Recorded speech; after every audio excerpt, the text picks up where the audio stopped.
Yes, we're live. Excellent. We are live. We're on YouTube, and it's a minute past the time that we were supposed to be here. Welcome, everybody. Thanks for joining us today. Nice to see you all. Feel free to say hi in the chat and let us know where you're joining from. Hi, Joanne. Hi, Joe. And I will also, as my usual reminder, if you're on Zoom, just make sure to change your little blue or your little bar where you talk to people from panelists to panelists and attendees so that you can talk to everybody and not just Chris and I. Great to see everybody here. Today, we're doing a fun episode because it is springtime, very close to springtime. And springtime for astronomers means that we get to see lots of galaxies. It's galaxy season. We have a special, we're not even sponsored. I wish I could say hashtag sponsored, but we're not. But we have a special deal going on with Sky News right now. Sky News is available. The archives are available for everyone to access for a week. So I will send you the information in the chat once everyone has finished introducing themselves. We also have, there is an article this week in Sky News written by our very own Chris. Chris has articles in almost every Sky News issue. And this one's about exploring lesser known galaxies. And so we're going to be talking a little bit about that. We also have another article, which I will send out in the chat too, from Sky News about the topic that we're doing today, which is the Messier Marathon. So things have calmed down in the chat. It's great to see everybody from everywhere. Thank you for letting us know where you're all from. There is the Sky News link to the article about Messier Marathons. And following that whirlwind introduction, shall we dive in, Chris? Sure. So before we get started, since we're not going to be back for 2 weeks, I wanted to give everyone a quick heads up on a few cool events that are happening in the sky in the next little while. Let me just share my screen and I'll just do this. And I'm going to pull the little heads out of the way. All right. So first of all, on the last few nights, we've got Mars shining here as a reddish dot high in the southwestern sky in the evening. And head out if it's clear and look to the west. And two things that you're going to notice. One is that Mars is not far from its doppelganger, the red star Aldebaran. They're almost identical brightness right now, and they're almost identical color. So it's really kind of cool. Mars traditionally has been thought to be a twin of the star Antares, which is in Scorpius. But I think Aldebaran's giving that a run for the money. So check that out. Mars is going to be the one to the lower right, and Aldebaran is the one to the upper left. Now, in the same time, though, let me just pull up my binoculars wheel here so everybody can see markings, binoculars. As you bring that up, I'm just going to correct myself. For that free Sky News access for the next, for that week celebrating galaxy season, that's starting on Monday next week and it's running until the 14th. So March 8th to 14th, save that link and go and check it out. Okay, sorry, back to Mars and yeah. So the other cool thing that's going on is that Mars is traveling along the ecliptic eastward, and it's actually passing through Taurus, the constellation of Taurus right now. And for the next several nights, Mars is going to be within a binoculars field of view of the Pleiades cluster. So this is a really neat contrast between the hot blue-white stars of the Pleiades and the reddish red planet. And so it's worth checking out. I'll advance the date here. This is Tuesday night, Wednesday, Thursday. Let me do this a different way. Let me center it up like something like that. Yeah, so there's Tuesday night, Wednesday, Thursday. So Wednesday, Thursday, it's closest to the Pleiades, but still well within binoculars. And then Friday, Saturday, Sunday. So while it's doing this, it's actually even getting a little closer to Aldebaran. So there's that you can check out. And then in the morning sky, so let me just go to tomorrow morning sky around 7 o'clock. And we're going to look in the eastern sky here.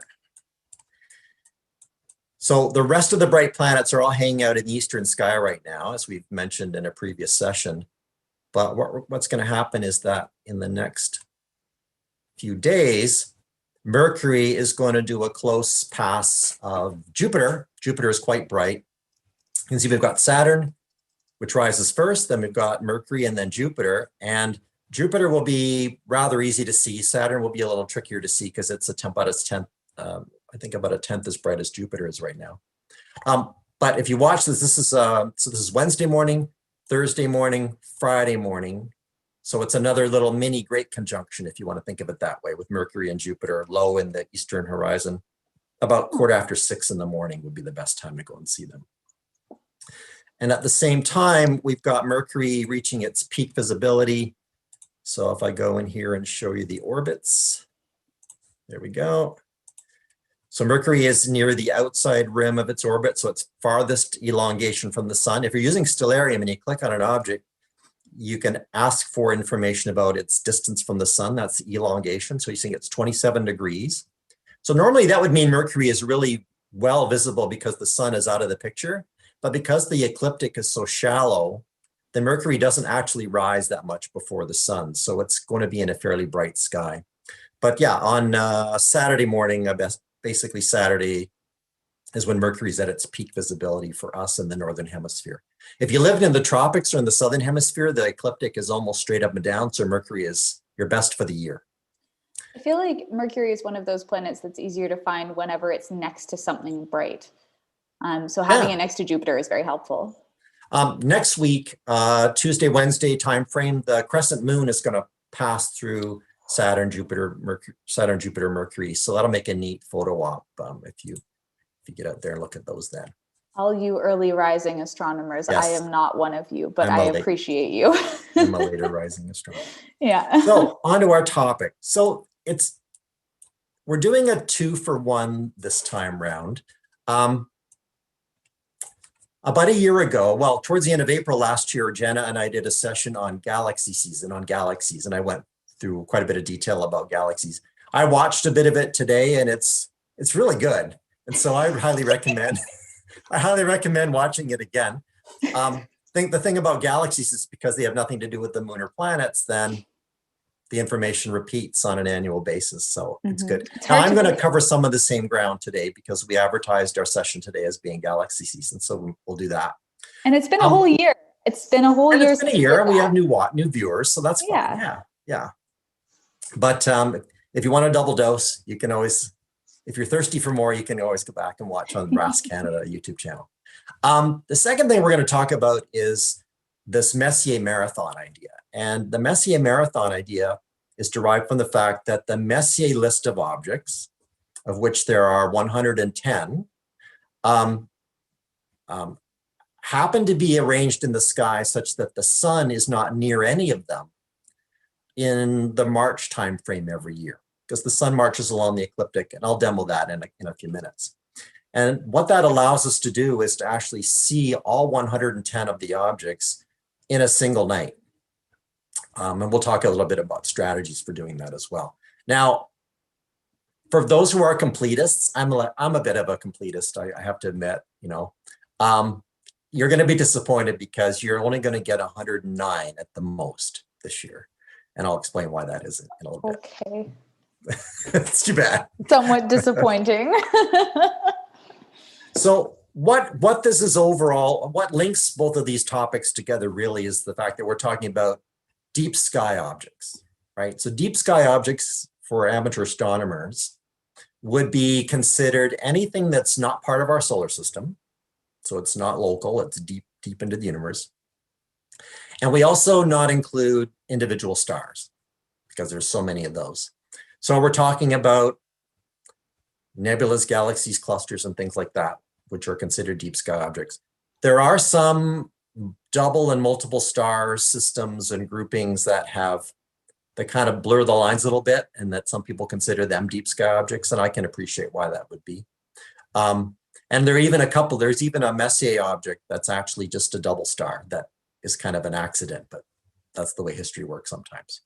Messier, this is probably unfounded, but I always had the feeling that Charles Messier, who was the one who wrote the list, I thought he was trying to compete with someone, wasn't he? The way that the Messier list came about was that Edmund Halley, who was living around that time, just let me get this set up here, had predicted that the comet, the Great Comet, would be returning shortly. the one that we now know as Halley's Comet. It wasn't Halley's Comet yet. So the way that comets used to be named is that you had to not just discover it, but and more importantly, you had to calculate its orbit so that you could predict its return. And so Edmund Halley had done the calculations and worked out that Halley's Comet was due to arrive again around 1750, the year 1750.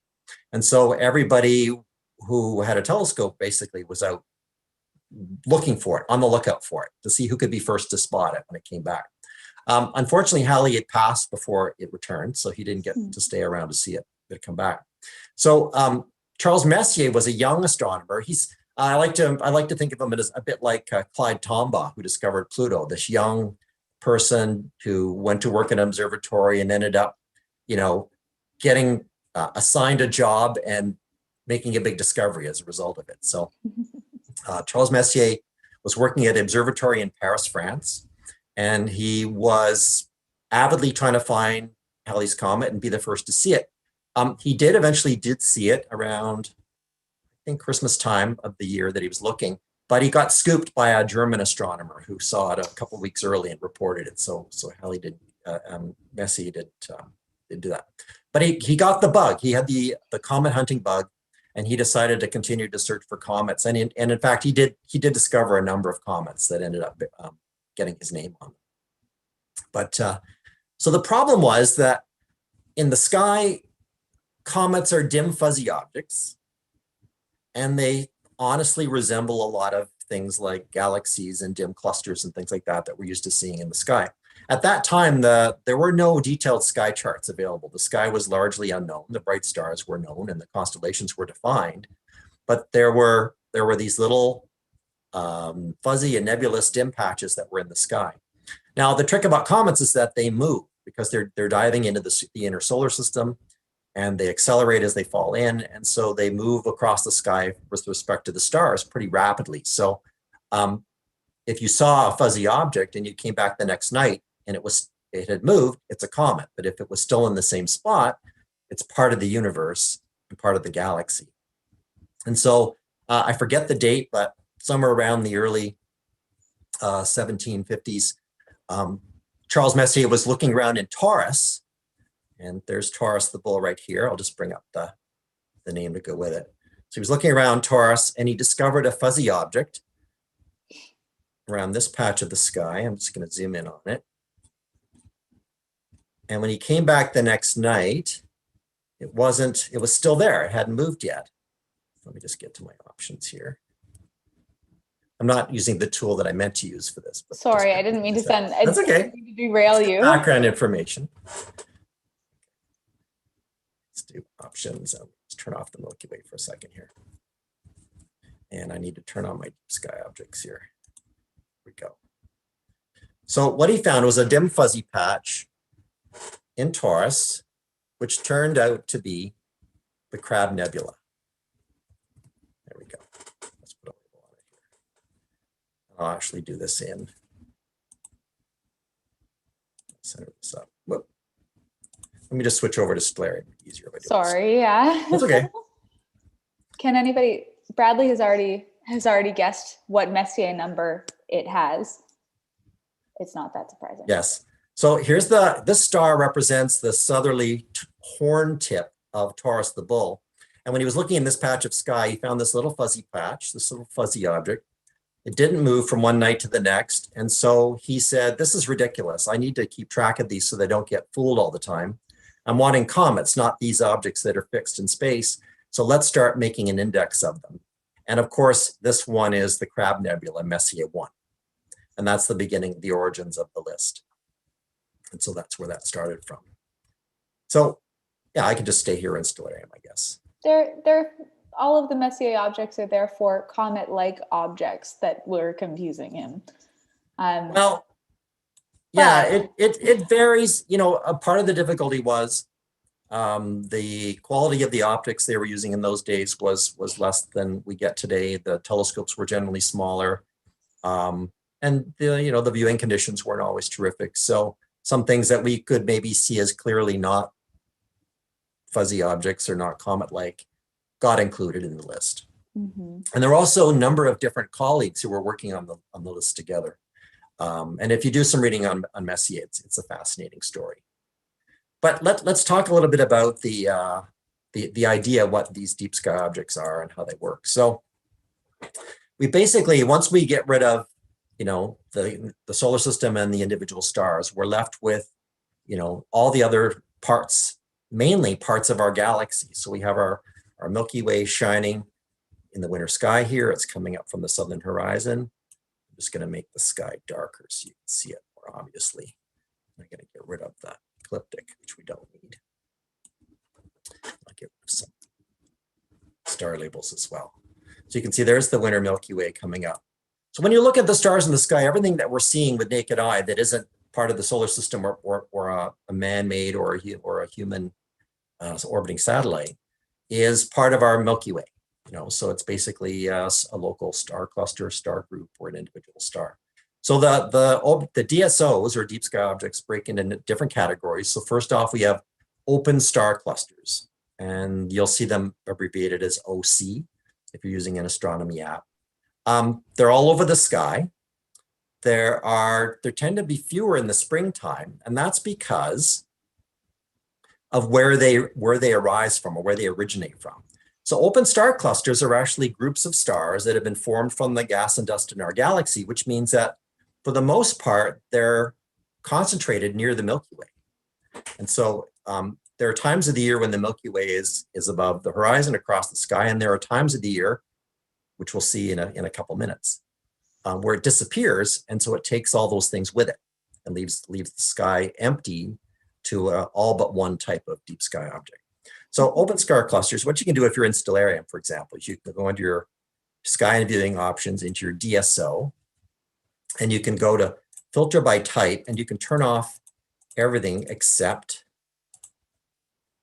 your open star clusters, and you can see where they land. And I'm going to crank them up. Oop. Make sure I have them turned on. There we go. Crank them up, and you can see where they all end up populating, and it's along the Milky Way. So if I flip it on and off, you can see that the dim winter Milky Way is sitting there. And if I set the time to say around midnight, that way the sky will be dark all year round. If I step through the months, I'll just wind back a little bit here. You can see that there aren't many in this part of the sky. So by the time we get to April, we don't really get very many because they're setting in the west. And we don't get them again until we get into the June, July, August, when the summertime Milky Way starts crossing the sky.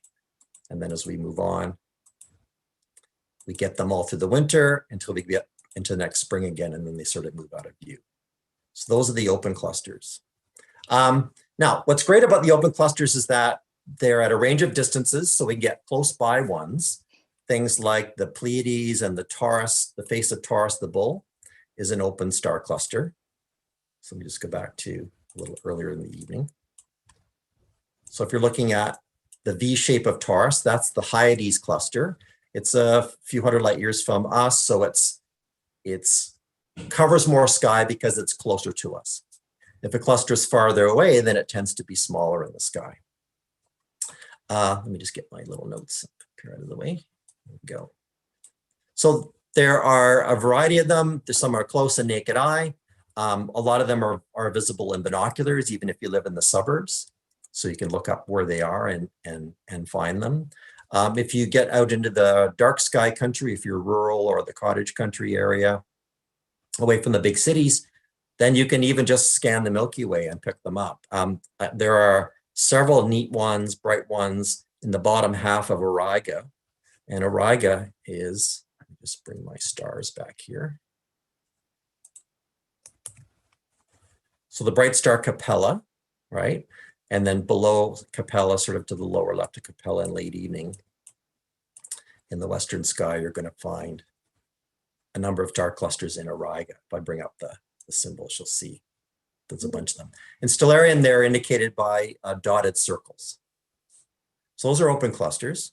Can I just mention that when you're actually out observing and going hunting for stuff in the sky, When I was first starting out, I didn't know what was there and I didn't know what I was looking for, but just poking around with binoculars is very satisfying. And you kind of feel like, I don't know, a bit of an explorer, like when you find new things, and like, obviously they've been discovered before, but it feels like you're discovering them for the first time. So I definitely recommend taking those binoculars out, and star open clusters look amazing in binoculars.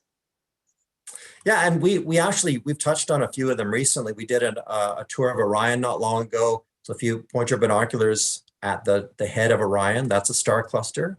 It's not maybe as dense as you think, but there's a nice little group of stars there. We talked about Sigma Orionis, the little star grouping that's below Orion's belt. And that's a neat little clump of about a dozen stars. So that's considered both a double star and an open cluster. And there's some neat ones down near Canis Major, the big dog, as well. So just hunt along the Milky Way. You can find them there. And then if you know roughly where they are, you can come back later and look in Stellarium and then tie them back together to see what you actually saw. All right, so the next group of deep sky objects composed of stars would be globular clusters. Globular clusters are these spherical concentrations of stars that are bound by mutual gravitational, maybe hundreds of thousands to 1 million stars in a single sort of a spherical volume a few light years across. And those could be something like the cores of failed galaxies, or galaxies which our Milky Way have stripped of the dust and the gas, leaving just the sort of a dense core of stars. But they're basically found in orbit around the center or the core of our Milky Way galaxy. And we actually see these globular clusters orbiting other galaxies in the sky. So if we look at Andromeda, for example, we can see them there. Because of that, they're basically outside the plane of our galaxy, so they're a lot farther away. So whereas open clusters would be a few hundred light years, or maybe 1,000 light years away, globular clusters would be 10,000 light years, 13,000. Some are upwards of 100,000 light years away. Though one of the farthest away ones is called the Intergalactic Wanderer. What a romantic name for I'm going to switch this. Cluster. I'm going to now show the symbols for the globular clusters. And you can see up here, the Intergalactic Wanderer is up near the head of Gemini. And this is actually 269,000 light years away. So it's really far. Is it actually wandering, or is it? Well, the nickname is because it's so distant that they even question whether it's gravitationally bound to our Milky Way or not, or whether perhaps it's on the way, passing by, or something like that, right? Oh, that's cool. Yeah. When galaxies interact and merge, I mean, they have this retinue of globular clusters that could get flung out or rearranged. So it's really an interesting thing to think about. So globular clusters are they're really cool for suburban backyard astronomy because they're dense. They've got these little knots of bright stars in them. So they tend to be visible pretty well in suburban skies, and you don't need a gigantic telescope to see them. Again, there aren't that many in the wintertime. You can see here, there's only the 1 or 2 visible in these symbols. And that's because they're not in the plane of the Milky Way, right? They're orbiting our galaxy, so they're kind of away from the plane of our Milky Way. And if we look through the year, we can see that there are loads more of them. Well, they're not in the plane of the winter Milky Way. They're more concentrated in the summer Milky Way, I should have said. And I'll also mention as well, with these ones, because these are inside of our galaxy, correct? They're orbiting the center of our galaxy, which is in Sagittarius. So that's why they're kind of all in that direction. Okay. Right. Okay. So the center of our Milky Way is about 30,000 light years from us. And so these globular clusters are all, as far from the core as we are, or maybe a little closer than we are. So they're sort of distributed around the core of our galaxy. So they're great for backyard stargazing, even from the suburbs if you can't get away from the city lights. There are a number of them that are really quite bright. Messier 2, we have the great one in Hercules, M13, which we'll wait on another couple of months, and it'll be prominent in the sky again as well. Yeah, lots of Ophiuchus. All right, let's go back to March.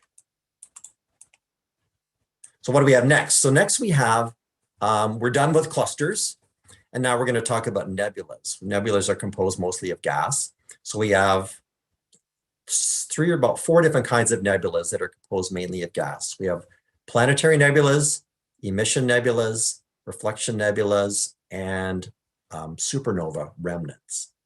So planetary nebulas are the little shells of gas, expanding gas, that are produced when a low mass star like our sun reaches the end of its life, and it blows off its outer shell, its outer layers, and its core, which is still very hot, is then radiating a lot of energy and illuminating the bubble of gas around it, the former shell of the star.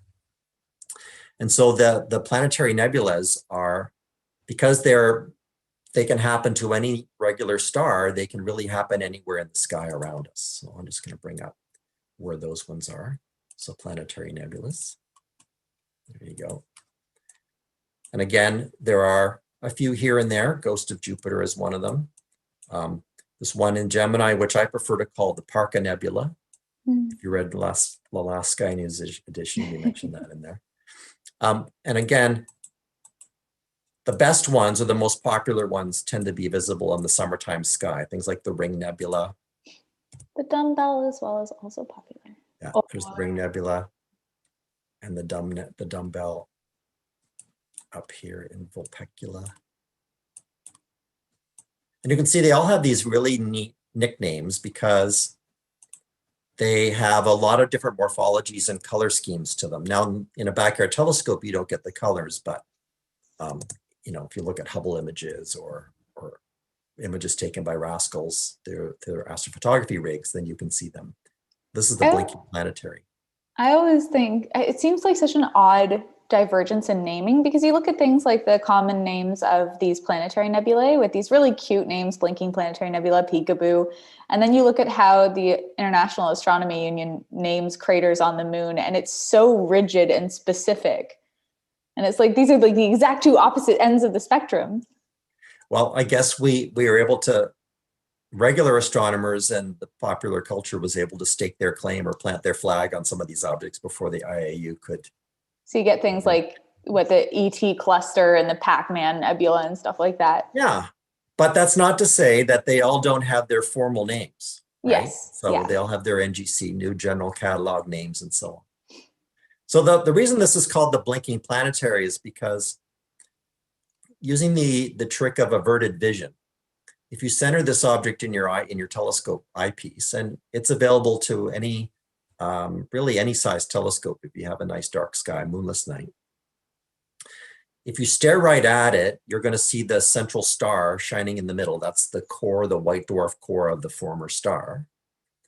But if you use averted vision and look off to the side, maybe notice one of the other stars in the view, then the round envelope around it will brighten. And then if you look back, you'll see it disappear and just the main star will show, and so it'll blink on and off as you look towards it and away from it. So that's why it's called the Blinking Planetary. And that phenomenon actually works for a number of different planetary nebulas.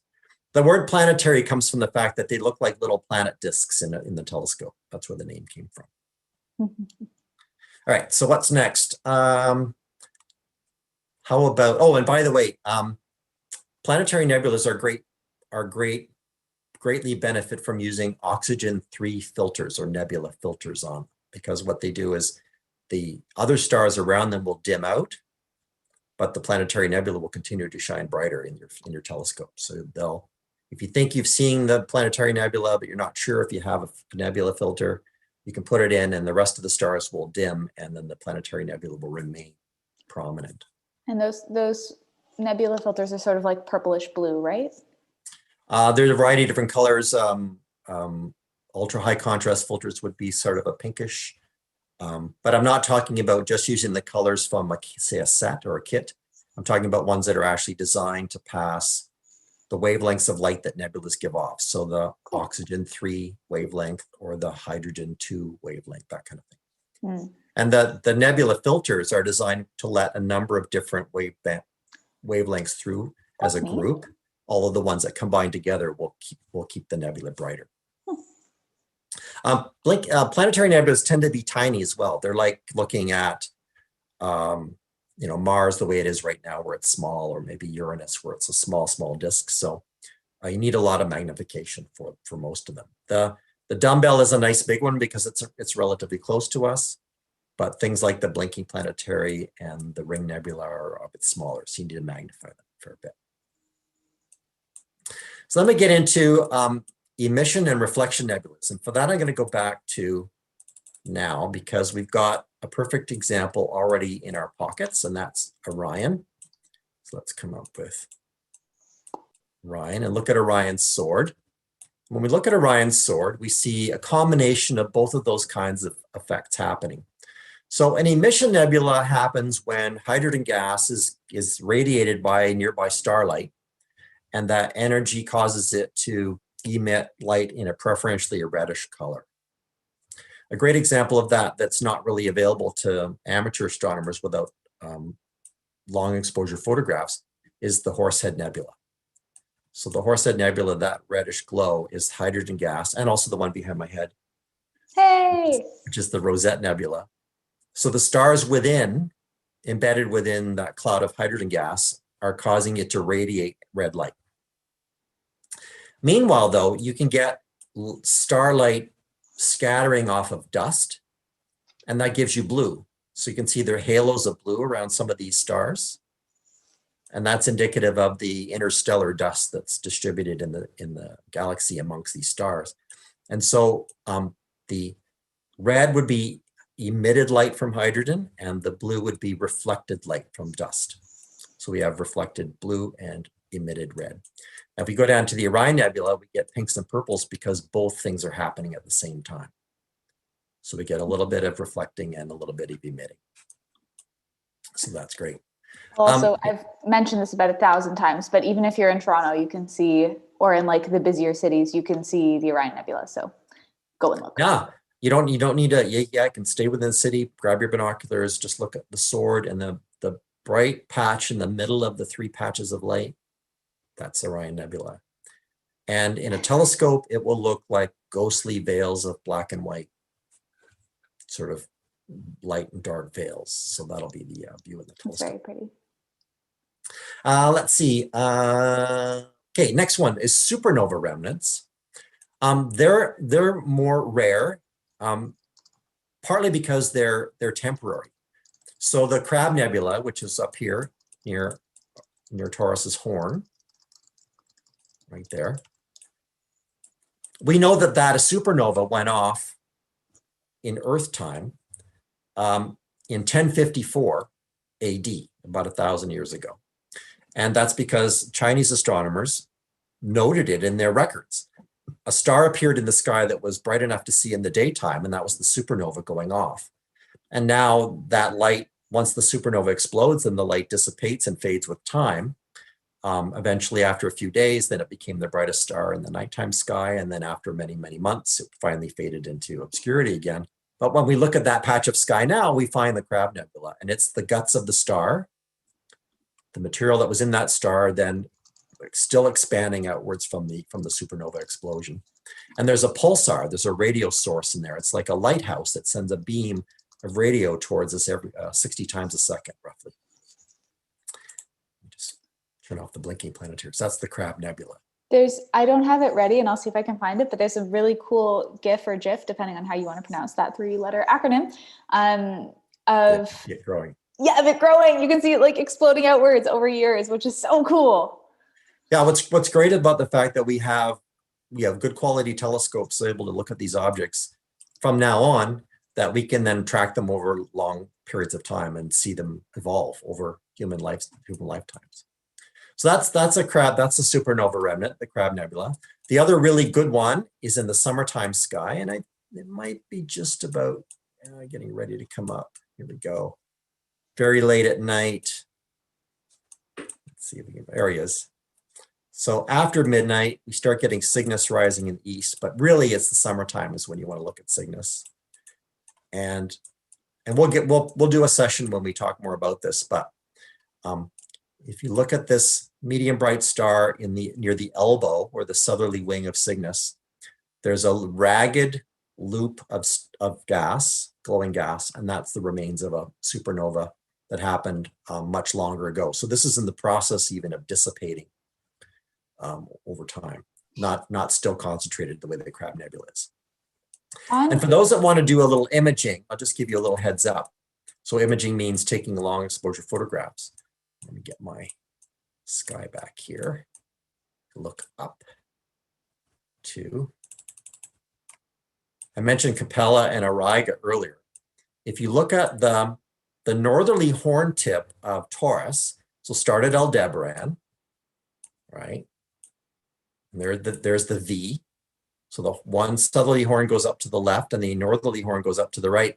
If you take a photograph of this patch of the sky, just to the northeast of Elnath, sort of the star that's shared by Auriga and Taurus, there's actually a supernova right there. And it's big. It's about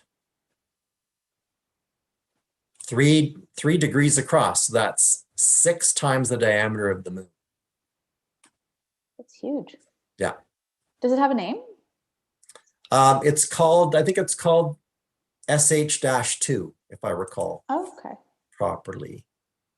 Let me see if I can type that in. I think that's what it's called. Oops. It's a catchy name. No, I must have it spelled wrong. I think that's what it is. But if you Google Supernova Remnant Auriga, then you'll find it.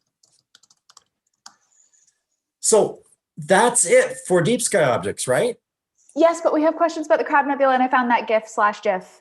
Is that okay? Sure, go ahead. So first of all, Joanna asks, can the Crab Nebula be seen with binoculars? I have no idea. I feel like If it's you small. live in a world-class dark sky, I think you could, but it's pretty dim right now. It's faded a lot in brightness, so that's fair. I would say try it, but not likely unless you get really, really, really, really dark. Nice dark skies. Is it so it's more about the brightness and not so much about the size, eh? Size-wise, it's quite modest in size. Yeah, let's see.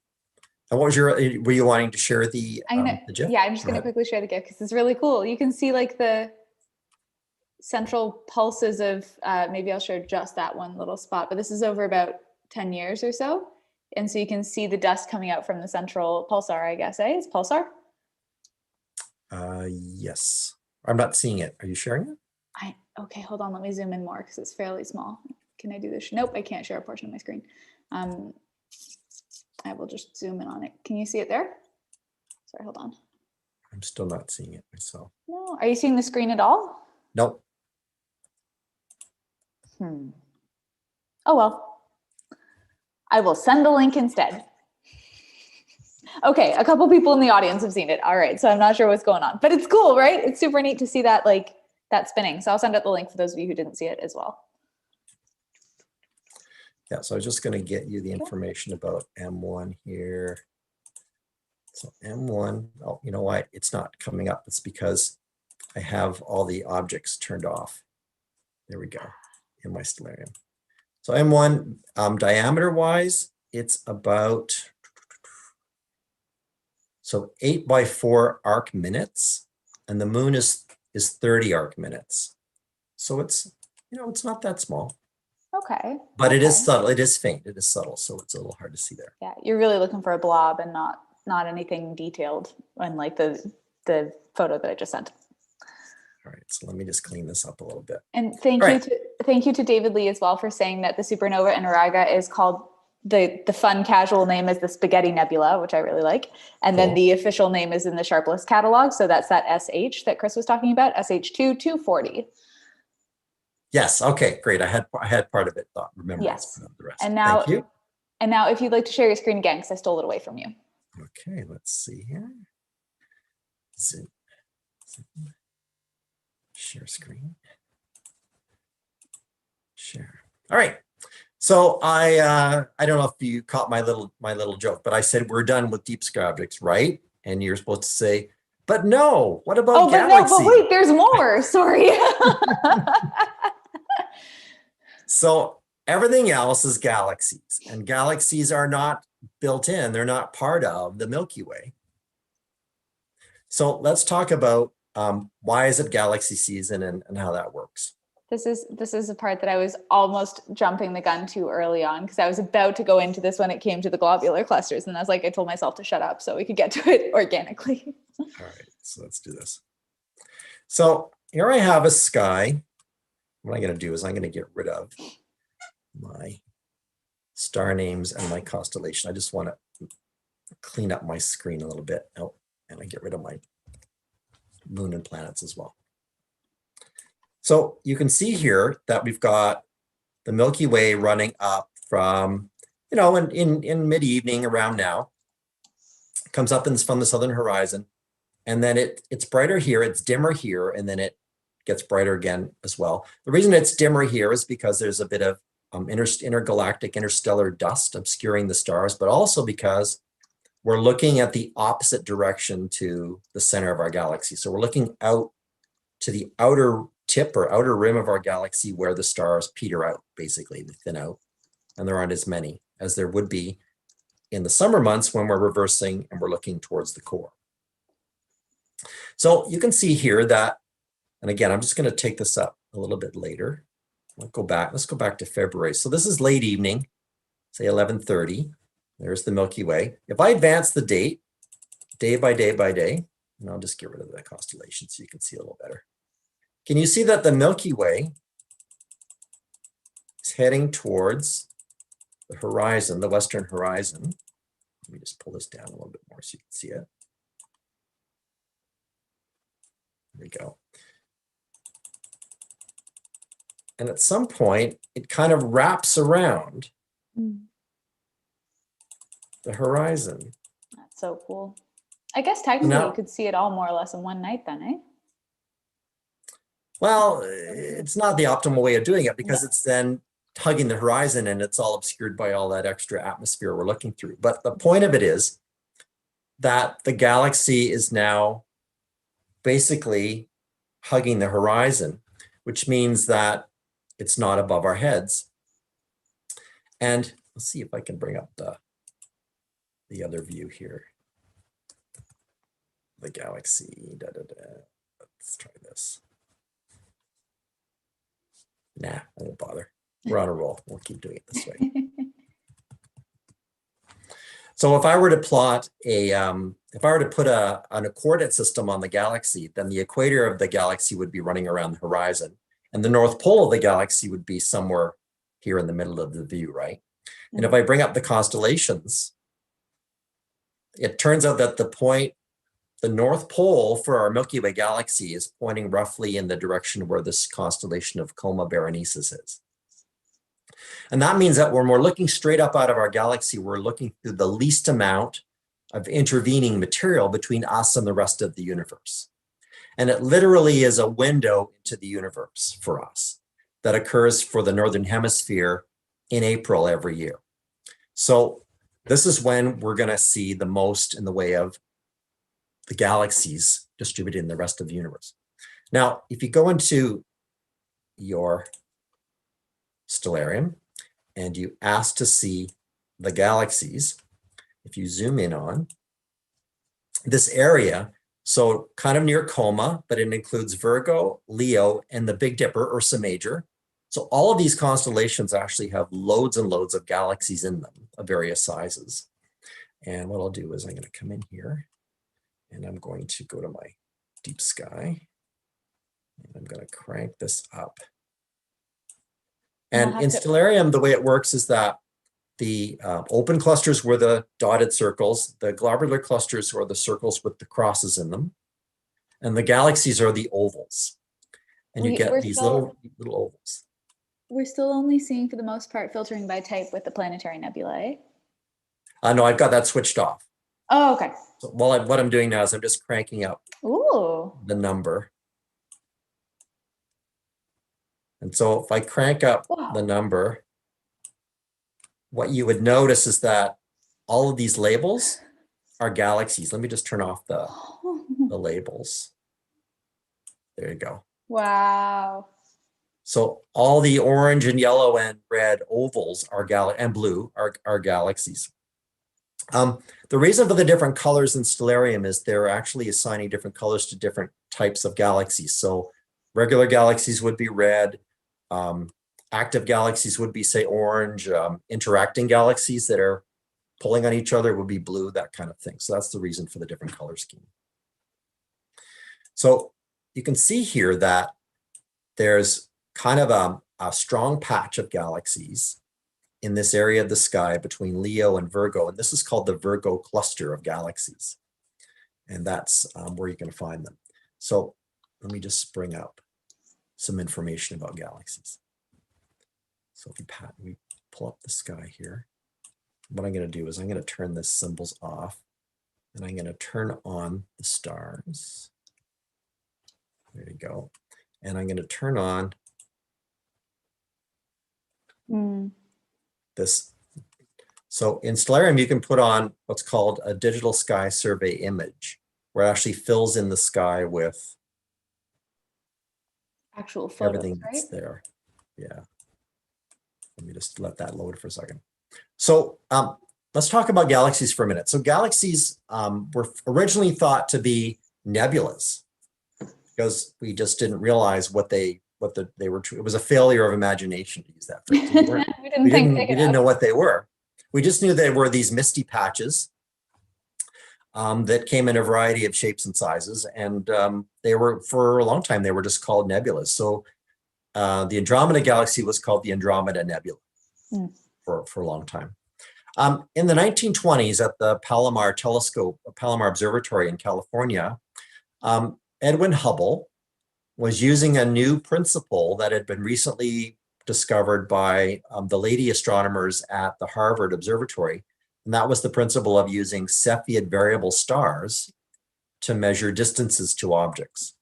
And he was, among other people, was searching the sky for Cepheid type variable stars within our galaxy and estimating their distances.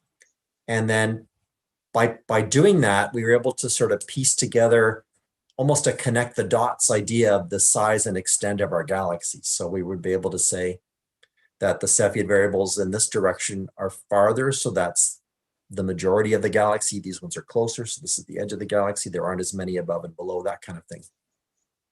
Plus, they were finding them in the globular clusters surrounding the Milky Way's core, so we were able to tell roughly how far away the globular clusters were. So essentially, we were establishing a scale of both our Milky Way, mainly. But then Hubble noticed that there were Cepheid variable stars in the Andromeda Galaxy. And when he crunched the numbers, I don't remember the number he came up with, but he came up with a number that far outstripped the number that would keep it inside the Milky Way. And two and two together realized that these were so far away, they must be another galaxy altogether. And that was the light bulb moment when they realized that these nebulas, and in many cases, were actually other galaxies. Can I steal your screen share for a second to show something cool on that front? I'm pretty sure I've shown this before in this show, but I still want to show it again for those of you who are new. They have Hubble, this is Carnegie Science has Hubble's original slides in which he realized that the little bright spot that he was looking at was not a nova, it was a variable star. And that was when he figured out it was the Cepheid variable that allowed him to measure how far away the galaxy was. So you can see a couple other spots where he's written N as in nova, so a new star, and then scratched this one out and wrote variable. So cool. Okay, thanks, Chris. No problem. All right. So yeah, so around the latter part of April every year, we get this circumstance where our Milky Way gets out of the way and leaves the sky overhead open to us. So Hubble started to put all of these galaxies, now that he realized they were galaxies, into a classified framework, because when you look at them, they come in a variety of morphologies, variety of forms. He came up with originally 4 classes of galaxies. He called them elliptical, lenticular, spiral, and irregular, which was basically something that defied classification. And he came up with a tuning fork. Let me just see if I can open up my picture here of the tuning fork diagram. And I'll need you to share your screen again, because once again, I stole it away. Did Sorry. I do that? All right, let's do this. Share screen. Screen one. There we go. Thank you. So he realized that there were different classes. There were sort of these amorphous, oval elliptical style galaxies. He called those E-type. He saw spiral galaxies, which he called S-type. Then he had lenticular galaxies, which were clearly not just ellipses, but which had a little more meat or a structure to them. So he called those lenticular. He labeled those SO. And then he had the irregulars, the I-type galaxies. And then diving a little bit deeper into it, he decided to subclassify them according to the degree of their characteristics. So the elliptical zeros would be round or spherical, and the elliptical sevens would be quite elongated.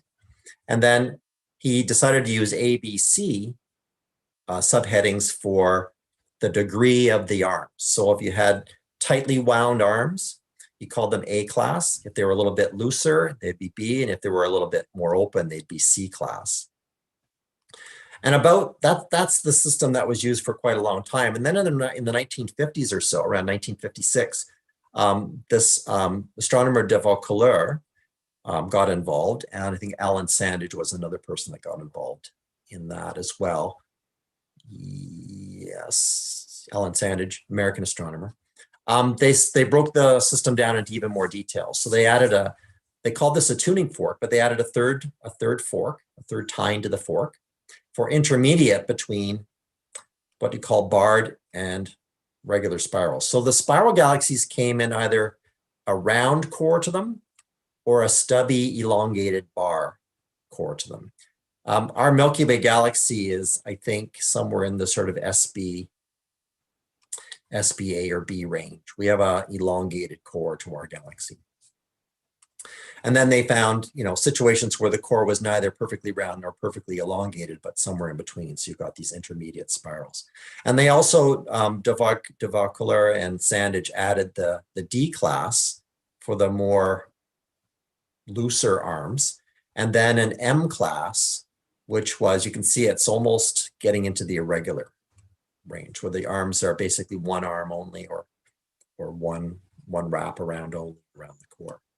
So this is the system that we now basically use for classifying galaxies. Now, the trick here is that we're actually classifying galaxies based on how they look to us from Earth. But in the universe, things can be oriented any way they want to be. So a spiral galaxy can be oriented so that it's face on to us, in which case it looks like a round disk with arms wrapping around. Or that same type of galaxy could be situated edge onto us, where we can not see its arms wrapping at all. We can just see the impact of its core and its disk. And so it gets tricky to classify the galaxies in certain situations. Nowadays, we have tools that will let us peer into the structure of galaxies using spectroscopy or different wavelengths of light and be able to actually say, look at an individual part of a galaxy and see how it's moving with respect to the rest of the galaxy and get some dynamics and figure out, actually what's going on in the galaxy and what it's like. By the way, I didn't say that the lenticular galaxy. So elliptical galaxies, we think, are galaxies that have become amorphous by merging galaxies together. So when you sort of gravitationally merge two or more galaxies together, they lose their original structure and they end up sort of just a gravitationally bound elliptical mass. So that's elliptical galaxies. The lenticular style galaxies that were in the middle of the tuning fork, we think that those are spirals that have lost their, relaxed their arms, if you like. The arms have sort of become relaxed and become just a disc wrapping around. So I'm gonna bring up a picture. There's a quick question from Brian in the audience. Do all galaxies have black holes at their centers? Yes, right? I think so, pretty much, yeah. Okay, Galen says no. I always thought yes. I mean, what else would they orbit around? Well, it's unknown whether the which came first, the black hole or the galaxy? If a large black hole begins to coalesce, it's obviously going to migrate to the center of mass of the galaxy it's in eventually. Right. So as far as I know, they all do, but the difference is that we can't detect the black hole because we can't see the black hole.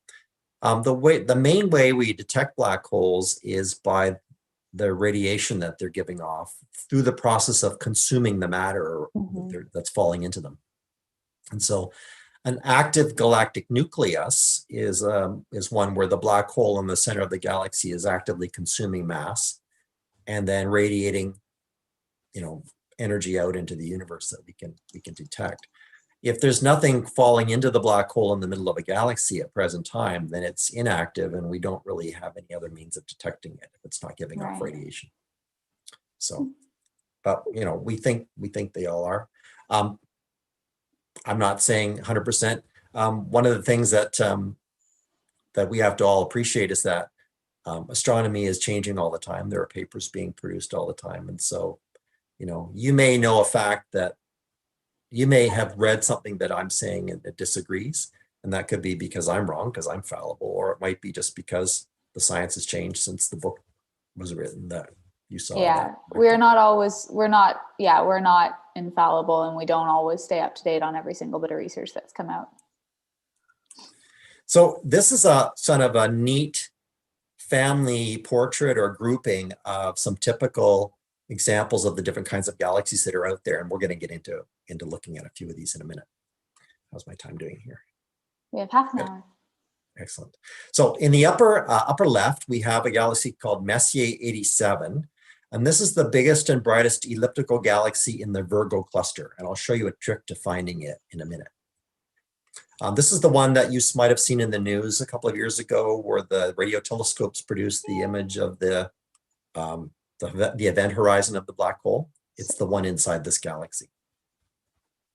So that's an elliptical galaxy. Next, we have Messier 102, so number 102 in Messier's list.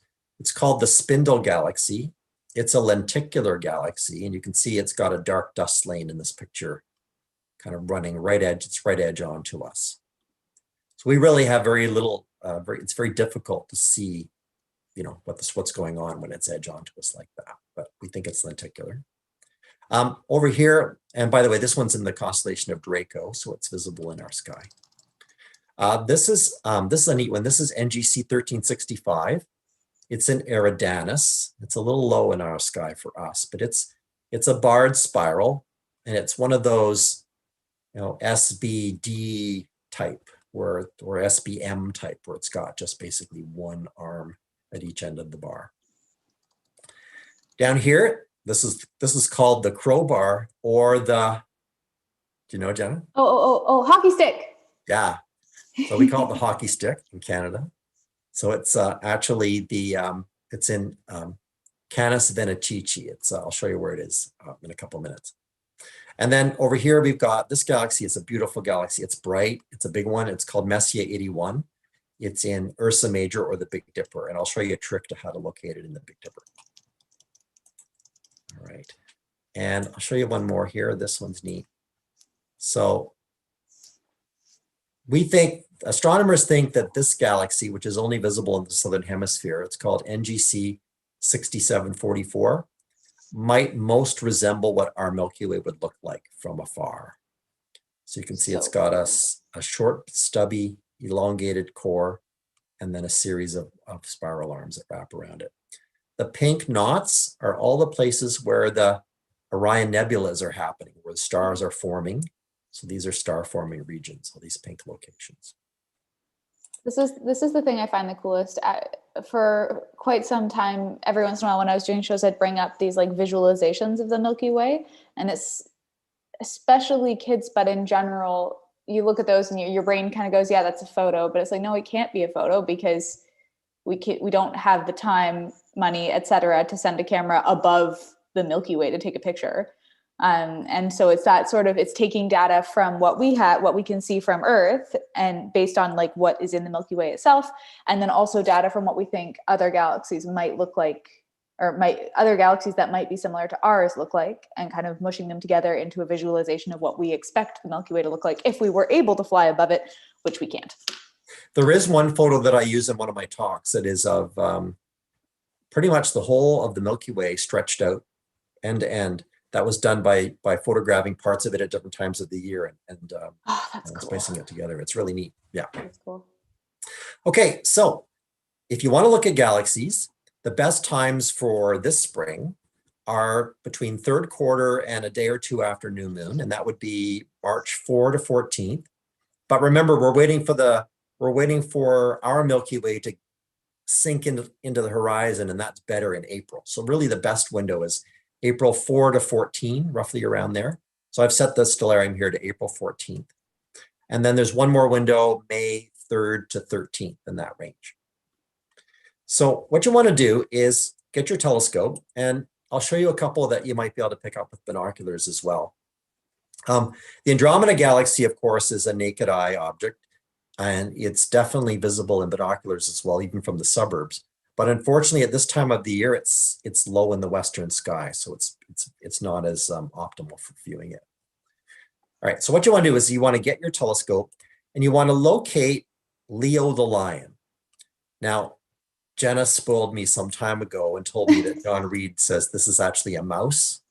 I say it's a mouse. I think it looks like a mouse. Yeah. It's Leo / the mouse. Yeah, it's a lion / the mouse. But you can look for the distinctive backwards question mark, terminated by the bright star Regulus. We're looking at the southwestern sky. Let me just go back a couple hours just so it's the evening. So you're in the middle to late evening in mid-April. You're looking south, and Leo should be right there and halfway up, a bit more than halfway up the southern sky for you. So you want to become familiar with Leo, because what you're looking for is the bright star Regulus. That's the brightest star in the constellation. And then there's the question mark. And then you want to go down to the left, and you're going to stop. There's a star named Cherton here, and then Nebula is a medium bright star at the tip of his tail. And if you keep following that sort of arc from Regulus through Cherton to Nebula and extrapolate, you're going to see a medium bright star named Vindemiatrix, which is one of the arms of Virgo, sticking up. And if you point your telescope exactly halfway between those two stars on a dark moonless night, especially away from the city lights, you're going to find galaxies. And all of these fuzzy blobs are galaxy. This is the Virgo cluster of galaxies. And let me just bring up. We're not done, right? There's more in the neighborhood. Here's M87, the one I talked about with the Event Horizon Telescope took the image of. And just to give everybody a sense of scale on this, let me just bring up kind of an eyepiece field of view here. So if your telescope is probably going to give you more than 1 degree eyepiece field of view. So aim your telescope midway between those two stars, and you're bound to pick up some galaxies. If you don't see them right away, just scan a little bit here and there, and there are literally hundreds of galaxies in the area. And when we get to the Messier Marathon, we'll mention more about this patch of the sky. So that's one place you can find all those galaxies. Another thing you can do is turn around and find the Big Dipper. Let me get the Big Dipper into view here. Okay. So the Big Dipper is going to be high in the northeastern sky. If you find the tip of the handle of the Big Dipper, okay, let me just get rid of some of these crazy dots here. There we go. So if you find the tip of the Big Dipper's handle and you scan about 5 degrees or less than a palm's width to the left, you'll find the Pinwheel Galaxy. And again, this is a typical field of view of a backyard telescope. That's 1 degree of sky. So it's quite substantial. You can see it's quite big. Compared to the moon, that would be, so that's half the moon's diameter, basically. Wow. you get a sense of scale. So that's the whirlpool or the pinwheel. And then if you go the other way from the tip of the handle of the Big Dipper and go a shorter distance, but kind of the other way, you're going to find M51, the whirlpool. And the whirlpool will show you in a smaller telescope, you'll see sort of two little patches of brightness. But if you have a dark sky and bigger telescope, you'll get the whirlpool effect. This is also a very popular astrophotography target, especially for beginners, it seems. Like it's one of the first ones that people try. So I've seen both of those just with binoculars from the country, in the country. So they're not that hard to see. Next, you want to find the rest of the Dipper. Look for Dubhe, which is the outer tip of the bowl, the bowl of the Dipper. And then across from it is Phecda, the bottom inner star. And if you draw a line from the bottom through Dubhe and double it with your binoculars, you're going to pick up, there's that M81 that I just talked about in the little family portrait that I showed. So this is called Bode's Nebula, or Messier 81, or NGC 3031. And below that, if your telescope's good enough, if sky is good enough, you might see the Cigar Galaxy with it. So the two for one in the same eyepiece field of view. Don't forget that your telescope eyepiece will probably, if it's a telescope with a star diagonal on the back, it'll mirror image. It'll mirror image the view. If it's one of the Dobsonian, Newtonian reflector type telescopes, it'll mirror it and flip it. So Bode's Nebula will be pretty easy to see. If you've got a Dobsonian, Newtonian, then you want to look up. And if you've got a refractor or a Schmidt-Cassegrain telescope, you're going to look down to see those galaxies. I think you could pick this up in binoculars as well if your sky is dark, without too much problem. All right, let's see. Oh yeah, back to Leo for a second, and then we'll move on. So I'm giving you all the sort of the easy pickings as far as getting galaxies go. So remember our friend Churton. If you locate Churton and point your telescope about 2 finger widths below it, then you're going to pick up what's called the Leo Triplet of Galaxies. Again, 3 galaxies all in the same field of view of your telescope. We've got Messier 66, Messier 65, and this one, the Hamburger Galaxy, which is its nickname, is not one of the Messiers. And it begs the question, why would Messier have put these 2 on the list, but not this one? Especially when it looks like way bigger. Like I feel like it'd be easier to spot and more like an accidental comet. So if I do the digital sky survey, you'll see that this is actually a bit dimmer than these 2. I didn't mention, but galaxies are brighter when they're edge on to us. So when they're face on, their light is distributed over a big area, but when they're edge on, all that same starlight is compressed into a smaller patch of sky. So they're overall, they have what we call a larger surface brightness. So those are 3 spots that you can look for galaxies are. Some tips about galaxies: use low power. So if you have a 25 millimeter eyepiece or a 30 or 40 millimeter eyepiece, galaxies generally are bigger than you think they are. So it's great to use a wider field of view, a lower magnification, and also you're searching a bigger patch of sky. So your odds of picking them out of the view is higher. You don't have to be as precise in your point. Wait for a dark moonless night and get to a dark sky.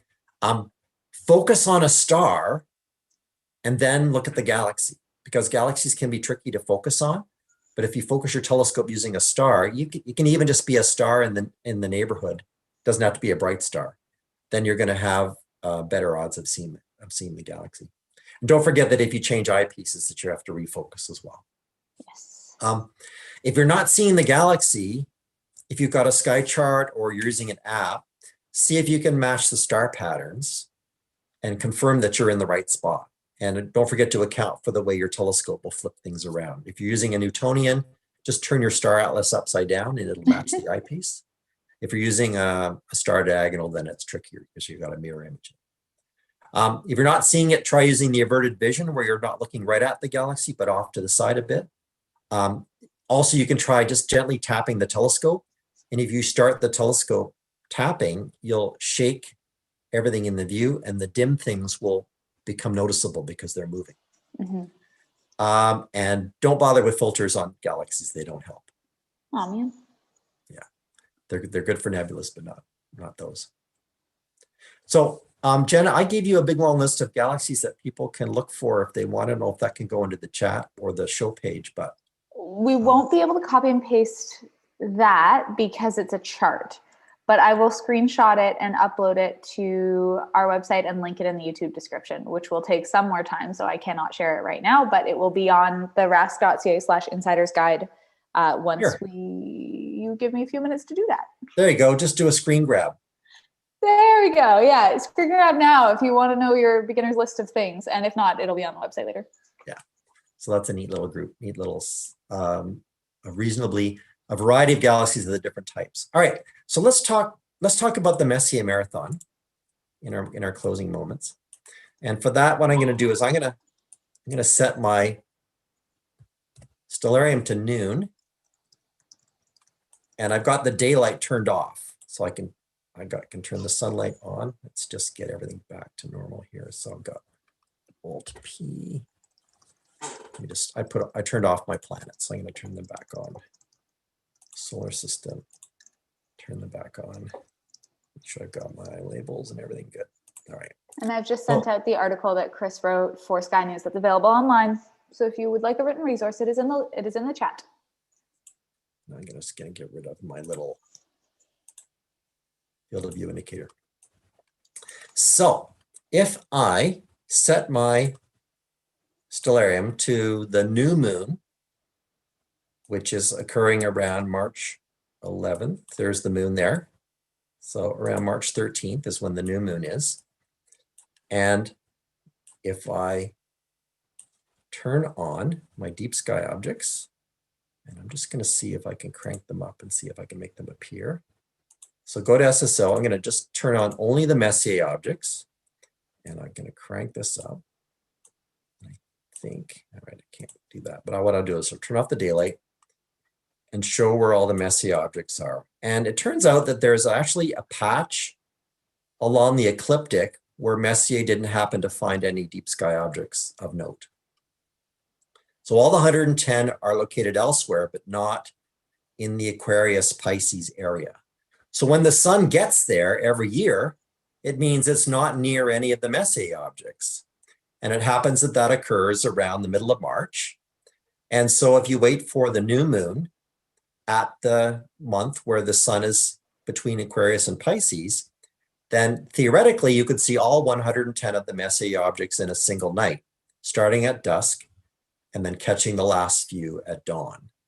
Oh. And so it's tricky. All the Messier objects are visible between southerly as Scorpius and as northerly as Ursa Major. So they're visible between, if you live between 20 degrees south of the equator and 55 degrees north of the equator, that's the zone where you can do this marathon.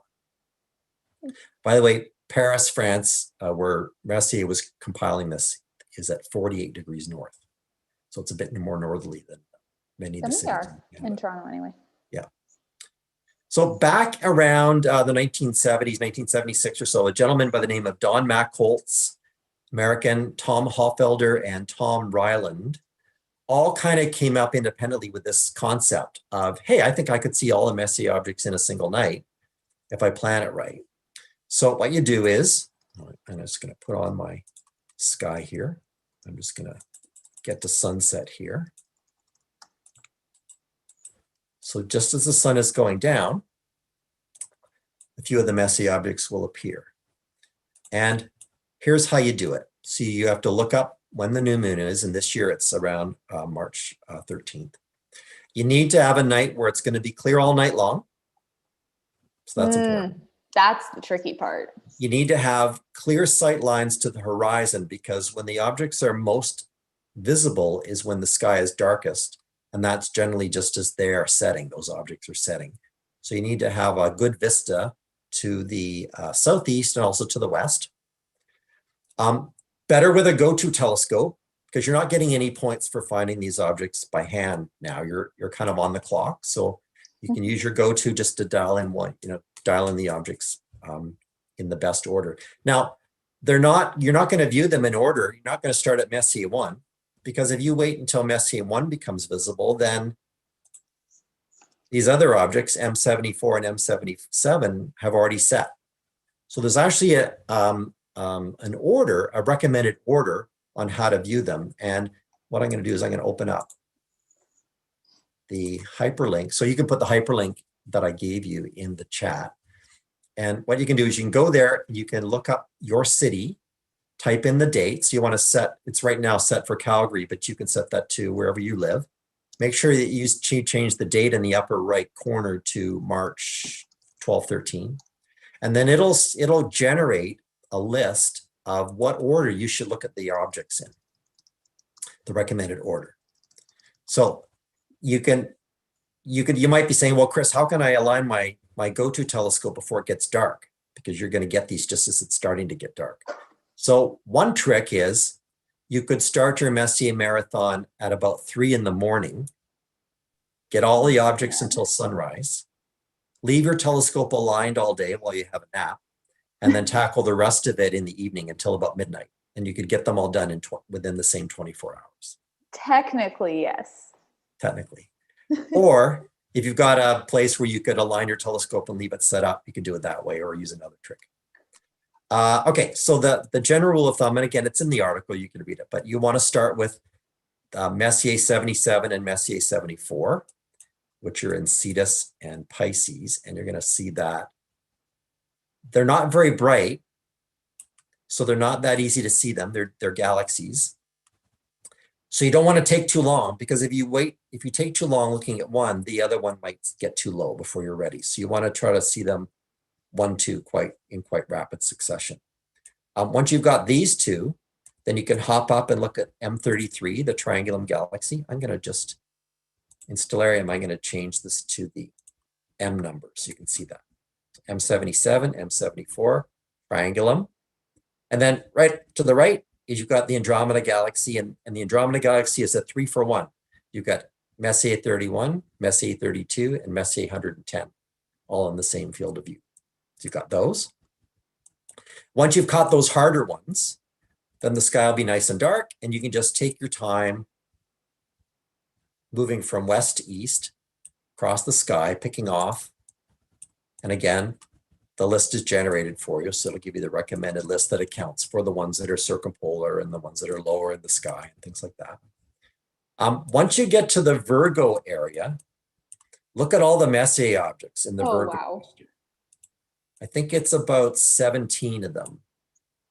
I've forgotten the number, but something like 17 of the galaxies in this area are part of the Messier list.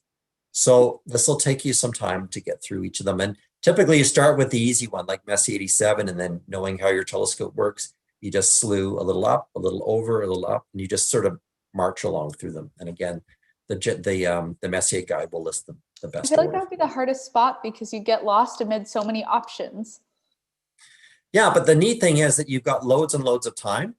So True. these are rising at 8:30, and you've got the rest of the night to pick them off, basically, right? So by the time you want to look at galaxies when they're higher. So try to look at them when they're, let's say, halfway up the sky. So by about 10 o'clock or 10:30. And you probably won't even get to them because you've done all these other ones. You won't get to these maybe till midnight or something like that. And they'll be nice and high. So those are all the Virgo cluster galaxies. And then you can actually have a nap if you want, because the last wave doesn't rise until a little before dawn. So let's get Well, at least you can sleep a little bit, but oh boy. So the last group to rise, just get this over here. We're getting close to 6 o'clock. So 6:30. As the sky is starting to brighten, you're going to get M55, M75, M72, 73, and M2. Those are the last group, except for one. And this is where the disappointment comes in. So the very last one to come up, I don't know if you can see it here. Oh, we can get it here. Where'd it go? Here it is. It's coming up. It's Aw, man. Messier 30. Oh, there's M30. Where's Messier 30? There's M30. It's over here. Oh no. So that's the last one. You can see the sky is getting rather bright by then. Oh, that's too bad. Now, if you're viewing us from the US, people who live at southern latitudes get this fantastic advantage of the ecliptic being more vertical. And so Right, the yeah. M30 will be in a dark sky before dawn. So you So have an you could- advantage. Basically, you can see all 110 Messier objects in the most ideal conditions from the best spot, but there are some cases in which they may not be easy to see or possible to see. Yeah. That's So most years M30 will be a tricky one for the reason that it's kind of to the right of the sun or to the, not much higher than the sun is when it's coming up. But some of the years, the new moon happens a little later than the middle of March. And every day you can delay, the sun actually moves farther from Messier 30. So if I bring the sunrise up here, I'll turn off the daylight. So there's Messier 30, but that's the 14th of March, the 15th, 16th, 17th. See how they're separating? So if you can get a year where the Messier weekend is about a week later, then you've got a better odds of seeing M30. The problem in there is that the sun is now moving a little bit towards M74 and it's such a delicate balance. So it's tricky. There's a question in the chat from Percy asking, what is the best type and size of telescope to use for this? Bearing in mind as well that Messier did this in the 1700s, 1800s? Right? So 1750s, yeah. Okay, so their telescopes were not that great. So don't forget, Messier was not doing a marathon. He was just compiling this catalog. It took him a number of years, all different times of the year.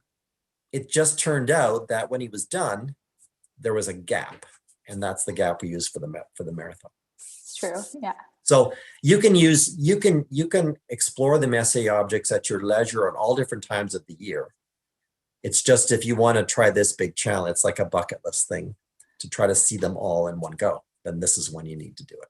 I will also mention that RASC, we don't talk about the organization as a whole that much on this show, which I feel like we should. Sorry to my boss. RASC, the Royal Astronomical Society of Canada, the group that I work for and that Chris volunteers so much of his time for and effort, we have observing programs. And so in those observing programs, you can get pins and certificates to say that you saw things in space. And one of the observing programs is, thank you for forgiving me, my boss is in the chat, is the Messier object certificate. So you can, if you see all 110 Messier objects, you can get a pin that says that you did that. You don't have to see them all in one night. You just have to see them all at some point, and record your observations. That's a good point. But if you do run the Messier Marathon and you let Don Mackholtz know about it, he'll add you to his Hall of Fame. Ooh, those are like bragging rights right there. I think so, yeah. It's not a long list, so that's a cool thing to try for. That's pretty cool. Yeah. That's pretty cool. To answer the question, how big of a telescope you need, if you're using a go-to telescope and you're in a reasonably dark sky, you can even be on the outskirts of a city and still see the light dome from the city, but you're sort of in the countryside. You don't need a big telescope. You can do it with an 80 millimeter refractor. If you've got a go-to system that's pointing you at the objects, no problem. They're not messy objects. Generally speaking, messy objects are not that hard to see. They're actually pretty easy to see.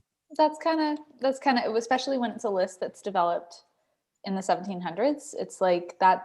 I mean, they didn't have spectacular optics. They didn't have spectacular telescopes back then. And so everything that we're looking at, if it's a list of objects that was made in the 1700s, is going to be pretty good.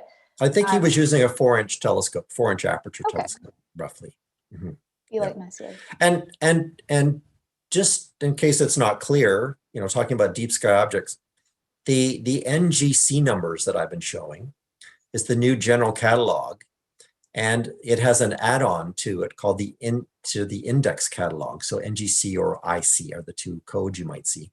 There are 8,000 or something deep sky objects in that list. And Wow. they really go deep in the galaxies. Well, just to plug a future session, we're going to do a session where I show you how to find little galaxies hiding beside bright stars and other objects that you may not have noticed before.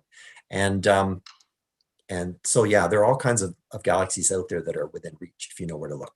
On that note, since we're only 5 minutes out, I'll once again plug Sky News, because that show that Chris and I are going to do again, that Chris is bringing all the content and I'm just here to, I don't know, vibe.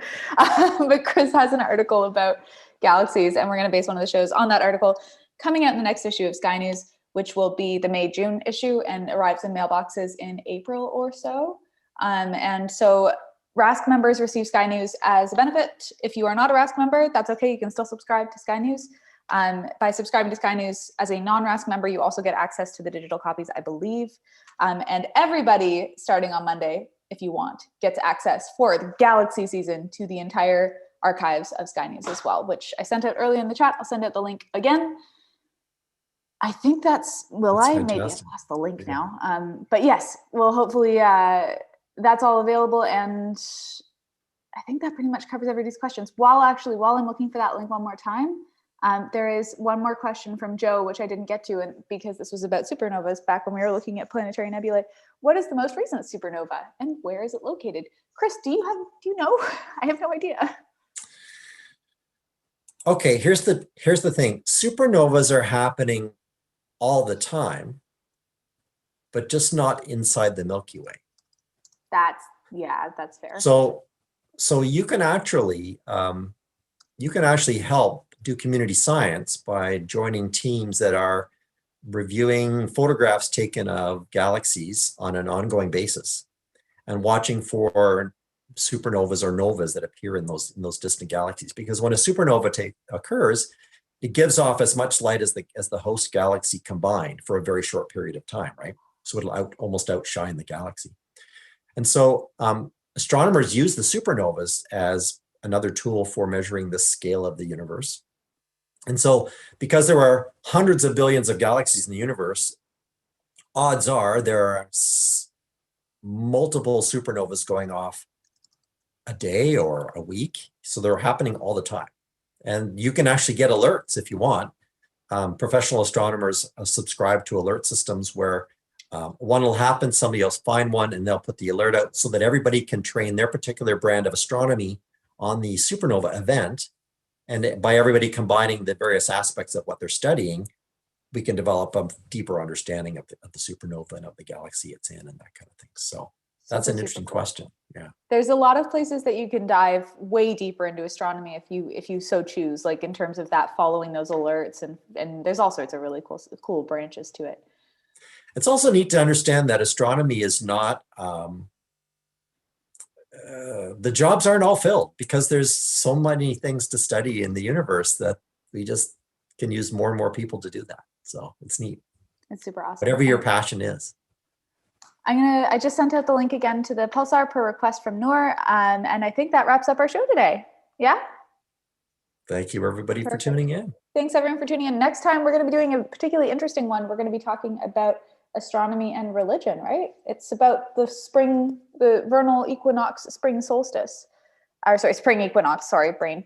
And so we're going to be talking about astronomy and how it ties into religion. That will be March 16th. Yes. Yeah. Yes. March 16th. Yeah. And we've chosen that date because it is just in advance of the equinox. Only like 3 or 4, 5 days before it. So we will see you all then. Enjoy March 12th to 13th going to look for galaxies if you so choose. If you do end up doing the Messier Marathon, please tell us. Yes. Thank you. I don't think I'll get to it, but yeah, it's a bucket. Yeah, I won't. One day. Yeah, I appreciate those who try, and maybe another time. It's neat to think about. I'm too sleepy to do it. Well, pre-COVID, a number of us from the Toronto Centre had plans to tackle the Messier Marathon at the Carr Observatory, but that the lockdown happened just days before the Messier Marathon weekend of 2020. So this year we're going to lose this year, but maybe next year. Maybe next year.